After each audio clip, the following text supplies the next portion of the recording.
Hi all, welcome back to my channel. Today we are going to identify the auscultation areas of heart sound. As we all know about the heart auscultation, it is a procedure where a medical professional listens to our heart sound with a stethoscope to detect our heart rate, rhythm, any murmur, timing, intensity, frequency, duration of our heartbeat. Let's see the heart auscultation areas: aortic, pulmonic, herbs, tricuspid, and mitral.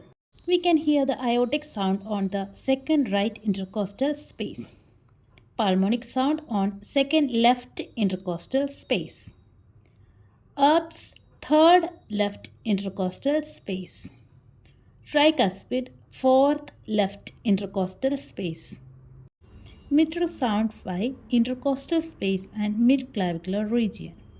Thanks for watching. If you like my video, please like, share and subscribe.